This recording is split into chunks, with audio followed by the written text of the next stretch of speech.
playground. We're not at a sporting event. There will be no outbursts. There will be no hollering out at anyone during today's proceedings. If you feel that you cannot conduct yourself in a manner that is professional, then now is the time to make your exit, because the court will not tolerate any outbursts.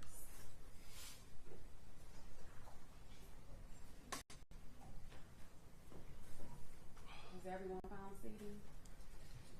And can someone check to make sure they can actually hear me over there? I would hate to.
Everybody have seats, whether they're here or otherwise. All the family members and friends, does everyone have a seat, whether here or any other courtroom? There's no standing in the courtroom, so you're going to have to find a seat or go down to the Zoom room.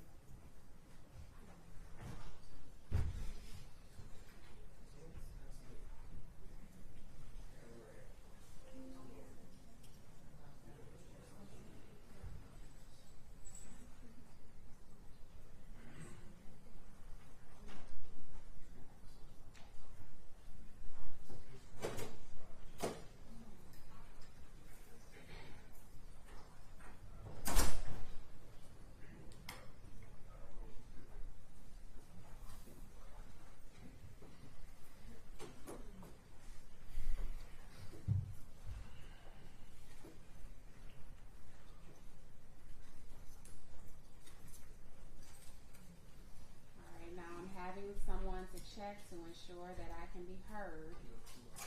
That I can be heard and seen. We're good? Yep.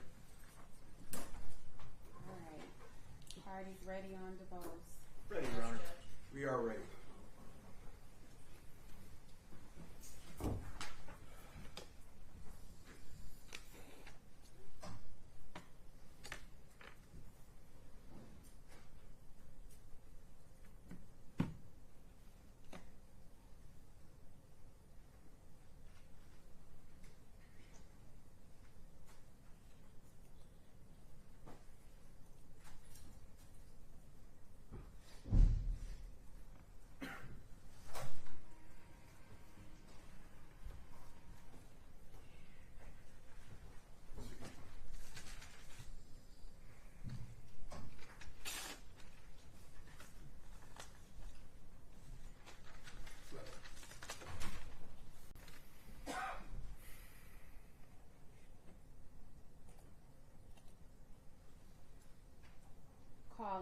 number 25-001446.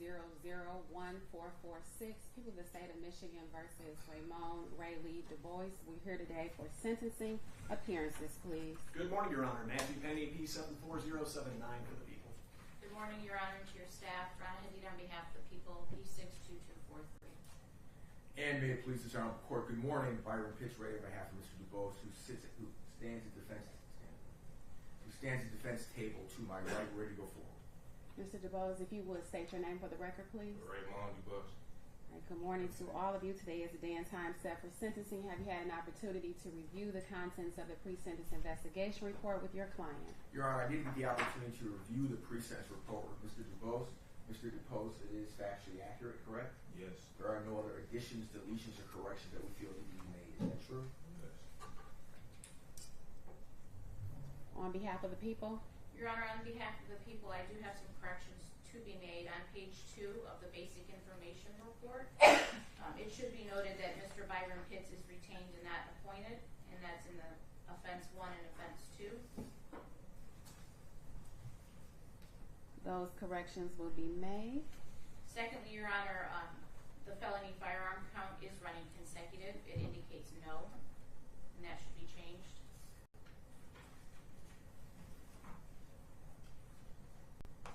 All right, that change has been made as well. And lastly, Judge, the calculation for the jail credit is incorrect. The defendant was arrested on June the 22nd of 2024. He was not charged on that day, so he gets 1 day for being incarcerated on that particular day. He was then arrested and arraigned on these charges on October the 30th of 2024 and remained in custody until July the 22nd of 2025.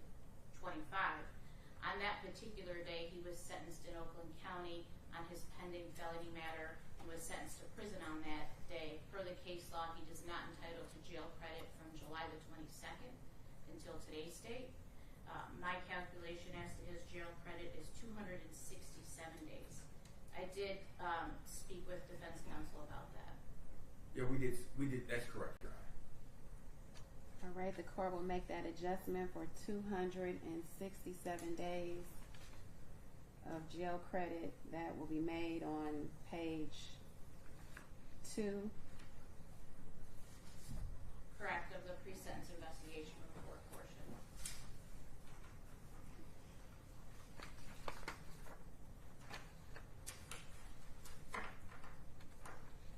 Any other corrections, deletions? No, Your Honor. Any victim impact statements to be made? Yes, Your Honor. We'll begin with Tammy Reckling, that is Deputy Reckling's mother. All right, Ms. Reckling can make her way to the podium.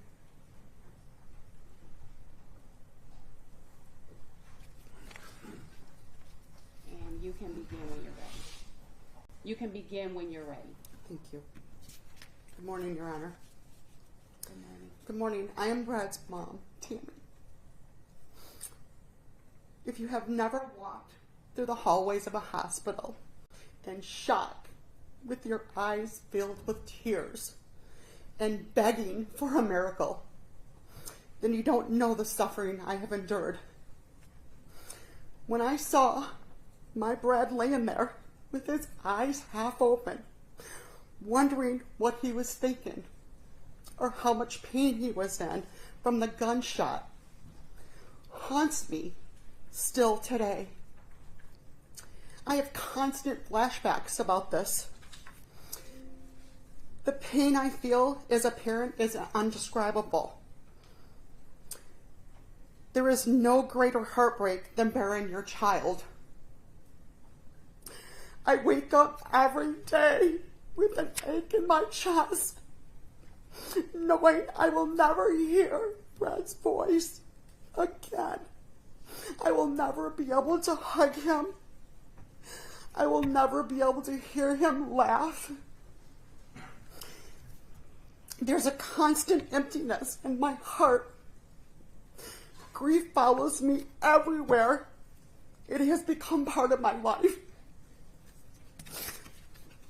His wife has been left to raise their 4 small children alone. She tries to stay strong for them, but I see sorrow in her eyes too. Brad was murdered the night before his oldest daughter Elena's 6th birthday party. Elena's birthday will never be the same again. Brad never got to witness the birth of his only son, Reed. Brad won't be able to be there to guide his children, celebrate their birthdays, watch them grow, watch them marry off. They have lost a lifetime of memories that can never be replaced. My other son, Brad's brother, Andy, has lost not only his sibling, but his best friend too. Their bond was unbreakable. Since Brad was murdered, he has struggled with depression, anger, and anxiety. He feels the weight of what was taken from our family. The effect of the violent act has touched every part of his life, including his own child, Brad's only nephew. And it's a daily battle for him to cope with this trauma. Brad's tragic death has left us unshattered, or left us shattered. No one should have to endure this kind of pain. The murder of my son has changed our family forever. We are learning to live with the hole in our lives and can never be filled. All we have now are memories and a deep, unrelenting grief from what has been taken from us far too soon. I will never again be able to be the person I was before my son Brad was senselessly murdered. Part of me has died with him. I would have sold everything I own. I would have even sold my soul to have Brad here with us today. For just the small amount of money that they were going to get for that stolen vehicle. I ask that this killer be placed in a facility far from his family and friends, so that it will not be easy for them to visit him, since I will no longer have the privilege to visit my amazing son, Brad. Thank you. Thank you, Ms. Reckling.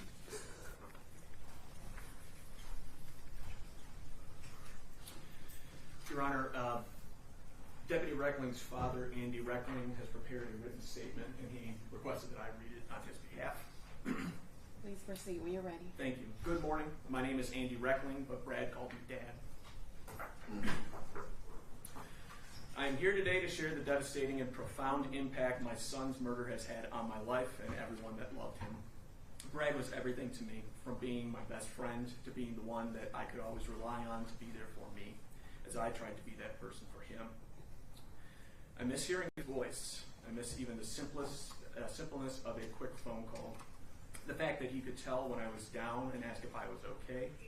We were there for each other, to ask for guidance, to do home projects, and to make family gatherings great. My life will never be the same ever. There is never a time, a minute, or a second that I am not thinking of him. Time might make this pain easier for us, but I am ruined as a human being, and I fear I will never be whole again. Brad's murder has destroyed his mother, brother, grandparents, aunts, uncles, cousins, and friends, let alone the beautiful family he created with his wife, Jackie, his beautiful little girls, and the incredible son that Brad never even had the opportunity to meet in this world. They will never have this amazing human being in their lives to love them, to teach them things, or to be there to comfort them in their times of need. Our family has been broken into a million pieces, and I find myself crying with every single memory that goes through my thoughts. The grief is unbearable. Brad's life was stolen because of this senseless act of violence. The defendant destroyed his own life and his family's life.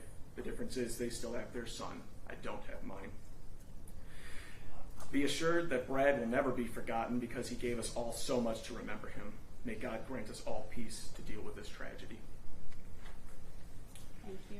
Your Honor, the final impact statement will be read by Jacqueline Reckling, that is Deputy Reckling's wife.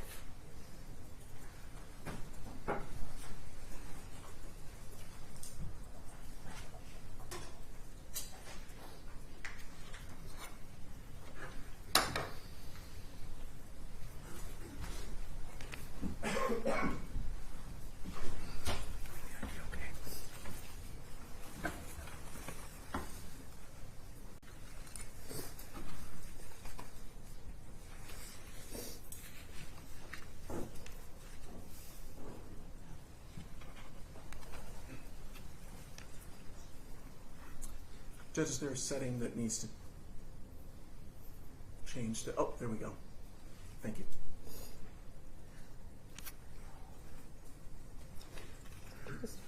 You can proceed whenever you're ready. Thank you. For those of you who don't already know me, my name is Jacqueline Reckling, Brad's wife. I'm a relatively private person, so bearing my life and grief out in the open here today is not something that I do lightly. However, from the moment that I was told that Brad was murdered while on duty, I felt a profound responsibility to make sure that the world sees the man behind the badge. Because to us, Brad was so much more than his uniform. He was our everything. Brad was an exceptional man, and while I may be biased, I can say with absolute certainty that I'm not just saying that out of love, I'm saying it because it's the proven truth. From the moment we met in high school, I knew that he had a selfless heart and an unwavering instinct to put others before himself. He was the type of man who, while on duty, encountered a struggling mother with small children, called me late in the night to ask if I would put together some of our own children's diapers, food, and clothes to give her so that she could care for her kids for a couple days. He was the type of man who would show up late to a family gathering, not because he forgot, but because he stopped to help an elderly woman change her tire on the side of a busy road and wouldn't leave until her family knew that she was safe her way home. Brad gave far more than he ever took. He lived with a relentless work ethic, a brilliant mind, and a heart that never stopped giving. Together, as we built our family, Brad and I made it a priority to instill in our children the same values that guided his life: kindness, service, integrity, and humility. We were stronger and made a formidable team. We found genuine joy in each other and in the life we were creating. We were deeply grateful, and we made it a point to share blessings whenever and however we could. Every Christmas, we adopted families from the very city that would one day be where his life was taken. We were working on building a regenerative hobby farm. It was our dream to live more sustainably, grow our own food, and share any abundance with others. It was Brad's vision as much as mine to build something lasting, healing, and rooted in generosity, and to teach our kids how to do the same. Brad was inherently good. He built things up, both literally and figuratively. One of our first big projects together, and one of the pictures you might see, as a family, was with Brad leading the way, was building our own chicken coop from the ground up. It was the first of many things we built on our little farm together. Our girls got to paint it, and when it was finished, we all added our handprints to the side. A very simple thing, but it marked the work we'd done together and the fun we had doing it. But Brad didn't just build things. He built people up. He built our family up. He built a life full of love, purpose, and meaning. We were a family of light, and Brad was our beacon. That is, until the defendant murdered him. Just 4 days after the defendant made his choice to murder Brad, our oldest daughter, Elena, turned 6. It was the first of many birthdays she will have to celebrate without her dad. Every year, for the rest of her life, she'll blow out her candles with a piece of her heart missing. 2 months after Brad was murdered, our second daughter, Isabella, started her first day of preschool, a milestone that should have been filled with pride and excitement, but instead was marked by absence. She didn't get to hold her dad's hand to calm her nerves, and every first day of school, from preschool to high school and beyond, will be missing the man who should have been right by her side. 4 months after Brad was murdered, our third daughter, Scarlett, used the potty for the first time. It may seem like a small thing, but in a house with small children, it was a very big moment. One that should have ended with Brad telling her how proud he was, but he wasn't there, and he never will be for any of her accomplishments still to come. 6 months after the defendant chose to murder Brad, I gave birth to our fourth child, our first and only son, Reed. Brad didn't even get the chance to know he was going to have a son. Reed was born into a world where his father no longer exists. He will never be held in Brad's arms, and he will never hear his voice or know firsthand the incredible man his father was. Because of the defendant's choice, I will never, ever have a complete picture of our family. There will always be a piece missing. Over the past year, I've had to do the unthinkable. Explain to a 6-year-old, a 4-year-old, and a 1-year-old that they will never see their dad again. For our youngest daughter, it's a concept she still can't fully understand. And so over and over again, throughout this year, I've had to explain to her that her dad isn't coming back. She's always said the same thing, but he's at work. And I have to tell her again and again that yes, he did go to work, but he died at work, and this time he isn't coming home like he always did before. I've had to grieve the death of my soulmate while carrying the weight of my children's grief, all while raising a newborn alone. I've had to navigate the emotional toll of postpartum recovery, not with joy and support, but with the crushing reality that our son will never meet his dad. No part of this has been fair. No part of this should have ever been our reality. The defendant didn't just take the life of an extraordinary husband and father on June 22nd of last year. He inflicted unimaginable, irreversible trauma on 4 young, innocent children. Every single day for the rest of our lives, my children and I will carry the weight of his actions. In 35 years, I don't get my husband back, and my children won't get their father back. The sentence we are serving for his actions is for our life. It feels like a cruel insult that the person who made the conscious decision to destroy our family will not have to pay for his crimes for the same length of time. This system has failed Brad during his career, last year, and especially now. And to be clear, this is not a dig on the prosecutors. I know their hands are tied by a system that is rigged in ways that defy common sense and justice. But that doesn't change the fact that the ripple effect from the damage the defendant caused, is immeasurable. Brad's death was not an accident. It wasn't the result of youthful recklessness or poor judgment. The defendant took a gun, aimed it at Brad, and pulled the trigger, fully intending to end his life. His age does not change that fact. The defendant has brought nothing good into this world, only darkness. His criminal history is evidence of a pattern, not a mistake. Nothing can ever make up for what he did, but delivering a sentence that reflects the gravity of his actions would have been a start.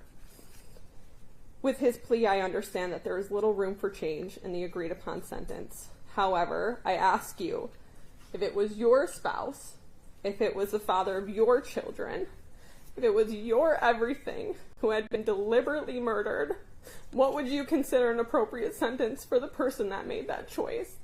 And I guarantee that whatever side you're on, everybody would say nothing short of life. Thank you.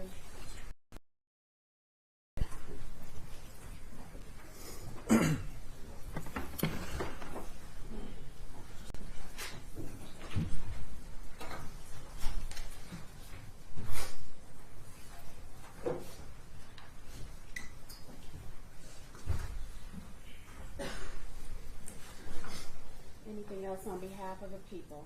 Your Honor, we went over so much with the family during this entire process, and the reality of explaining the impact of the Miller case and what juvenile sentencing for first-degree murder actually means in real life. Those conversations were not easy. That reality, as you can clearly see, is something that is very difficult for victims to understand and to process. about how that can possibly be. And in those discussions and the resolution that was agreed to, I support the family's view that taking a measure of certainty rather than uncertainty about what his sentence, what the defendant's sentence will be, rather than subjecting themselves to years of appeals through a traumatic trial process, to shortcut all of that so they can finally start to move forward to close this 5301 Russell chapter of their lives so they can begin to truly start to try to heal, to find a new normal. I can't imagine what position that put them in and how that was processed, how that made them feel, but you can certainly see it in the impact statements that were just given. To be clear, they understand what the reality of Miller is, that hypothetically, yes, could the defendant have gotten life without parole after a trial, after sentencing, after a hearing? Maybe. But they made that difficult choice to agree to a sentence, to agree to a plea with this defendant, so they could stop that particular part of trauma. And I want to echo something that Jackie was saying about what she rightly latched onto, that this was not an act of youthful indiscretion. Shooting 4 times at a police officer who's trying to pull you over, that wasn't an accident. That was a conscious decision that a man with a gun made. An 18-year-old man drinking, getting a CPL. Those were decisions that that man made. In addition to the criminal enterprise that he ran, a criminal enterprise that started in November of 2023 and extended up until the time that he murdered Bradley Reckling. A criminal enterprise that involved no fewer than 3 carjackings, in addition to 5 stolen vehicles, in addition to 3 shootings that were linked to those stolen vehicles. That's not some impulsivity issue with a kid. No kid puts that together. Those were conscious decisions by a man who, as you can see in this courtroom, had family support. A man who had resources, had opportunities. A man who decided that he wasn't interested in those, but instead, that's the life that he wanted. That's how he's wired. This wasn't something that just happened because, oh, kids do silly things. These were man decisions, and he's getting a man punishment. But for purposes of Miller and the fact that we don't have guidelines to work on, the fact that there will be a parole hearing at some point in his life, presumably, I wanted to make sure that the record was absolutely crystal clear about who this person is. And I think the pre-sentence report and the investigator's report that was attached to it certainly starts to allude to it. This criminal enterprise that he ran had no fewer than 9 people involved in it.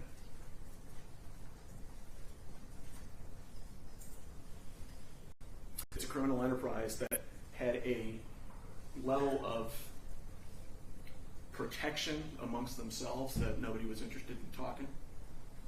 You'll notice there were no cooperating co-defendants.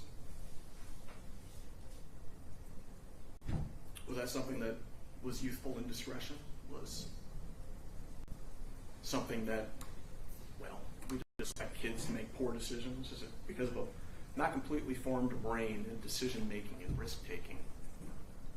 No, I don't think so in this case. But what I do believe is that putting this family through the trauma of years to settle that issue would have been right on the level of experiencing it the night of the 22nd of June over and over and over again. Your Honor, this plea agreement was entered into. We asked the court adopt the sentence agreement in this matter. Thank you. Thank you. On behalf of Mr. DuBose. Your Honor, I want to reiterate, we do have a sentence agreement. We respectfully ask that the court sentence pursuant to that sentence agreement, which is 33 years to 60 plus 2 for the felony firearm, and certainly we will not object to a motion by the people to dismiss the remaining counts. So made. No objections, obviously. Oh, and one last thing, Judge. And the court did indicate that you would be willing to sentence this case to run concurrently with the sentence that was imposed by Judge Matthews in the Oakland County Circuit Court.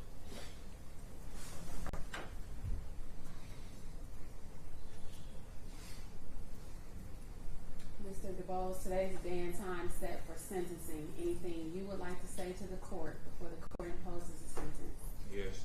All right, please stand and go ahead. First, I'd like to start off by apologizing to my family for taking them through what I took them through. And secondly, I would like to apologize to the victim family for the hurt and pain that got caused to them and stuff. I also would like to thank my family for its love and support that I'm getting during this situation that I'm in. Because I know that no matter where I go, no matter how far they send me, I know they gonna be there and I know they coming. Can't do that right here. I hear in the victim impact statements from the family that they saying it wasn't an accident, but it was. Because I ain't wake up and say I want to go kill a cop today.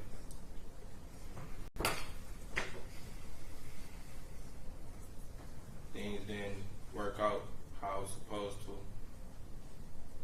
And I didn't mean for things to happen the way that it was.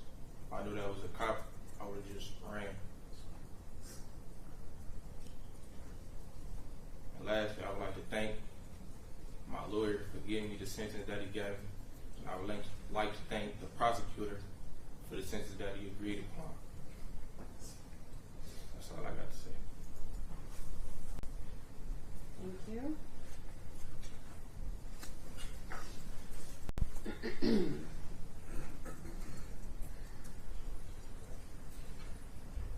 The court has had an opportunity to review the contents of the pre-sentence investigation report. The court has become intimately familiar with the facts of this particular case. I note that it is unimaginable the level of strength, poise, and courage that it has taken for Ms.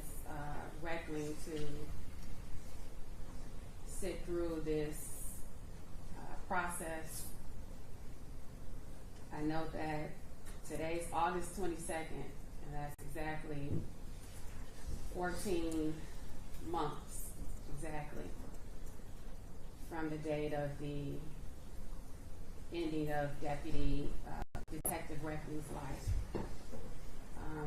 The court notes the magnitude of strength and courage that Mrs. Reckling and the rest of her family and friends will have to continue to endure for the sake of the children. And I certainly empathize with that. I agree with you that nothing about this is fair. I agree with you that this isn't fair and that I wish this was a nightmare that you could just wake up from. Unfortunately, it is your new reality. I understand that there is no amount of years that will bring back someone who was a loving husband, a loving son, a loving brother, nephew, cousin, friend, colleague, and neighbor. And I can only hope for the family that each second each minute, each hour, each day, each week, each month, and each year, that they would become just a little bit more bearable for the family. I can only suggest and hope that if you have not already done so, and this is to everyone who has been impacted by this particular case, that you seek whatever professional treatment is necessary so that you can be able to continue to go on and live your lives as best you can. Given the circumstances and given who Detective Reckling was, I know that there is a large presence, whether in this courtroom or in the overflow room down the hall. There is a large presence of law enforcement.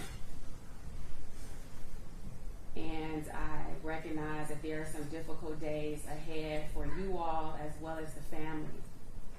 But I would urge you to continue to wrap your arms around the family, especially those little ones. It's easy to be there now, but for years to come, there are going to be other events that Detective Reckling isn't present for, and certainly his colleagues can step in. So don't forget about moments such as first days of school and birthdays and graduations and promotional ceremonies and things that mean a lot to the family. Show up for the family the way Detective Reckling has shown up for all of you. Don't wait for the family in need to ask. Just do. Just show up.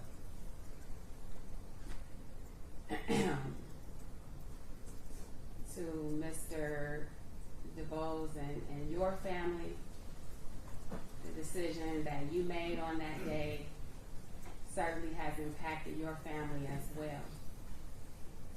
Your family will never be the same. You will never be the same.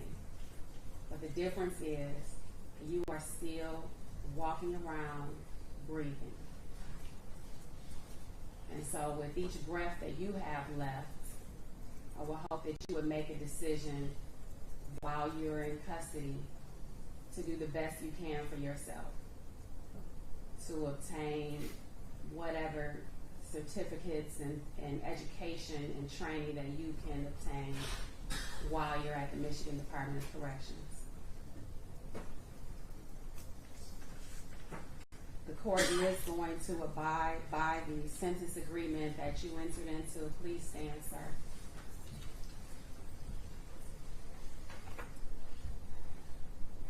And as to the conviction of homicide, murder of a peace corrections officer, the court does sentence you in pursuant to the sentence agreement to 33 to 60 years in the Michigan Department of Corrections. And with respect to the count of weapons, felony firearm, the court does sentence you to the statutory mandatory 2 years, which must be served preceding and consecutive to the homicide murder of a peace corrections officer. There is jail credit that will be attributed to the weapons, felony firearm. That jail credit will be 267 days. A motion was already made from the people to dismiss the remaining counts. Pursuant to that sentence agreement and that motion, those remaining counts will be dismissed. You must pay a crime victim assessment fee in the amount of $130. You must pay court costs in the amount of $600. You must pay $136 in state costs.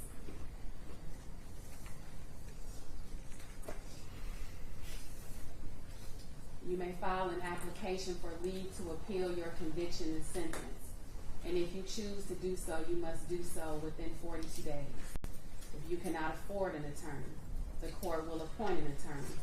Furnish the attorney with portions of the record and transcript necessary to handle your appeal. This request must also be made within 42 days. You are currently receiving a document that you need to initial and date. It's acknowledging that I've given you your appellate rights in this matter. Is there an acknowledgement for the record? Yeah, so acknowledged we are executing right now.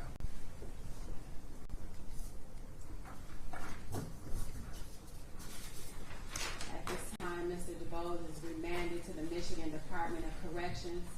Those who are in the courtroom, please remain in the courtroom until the deputies have determined how they're going to allow you to proceed out of the courtroom in an orderly fashion. And Judge, one last thing, if I may, I didn't want to interrupt. I'm sorry, and then also, the sentence should also note that this sentence is to be served concurrent with the Oakland County Circuit Court case that Mr. DeBose has already been sentenced for. Is that what you were Yes, that was it, reminding Your Honor. me of? Thank you. Okay. Mr. DeBose is remanded to the Michigan Department of Corrections. Thank you, Your Honor.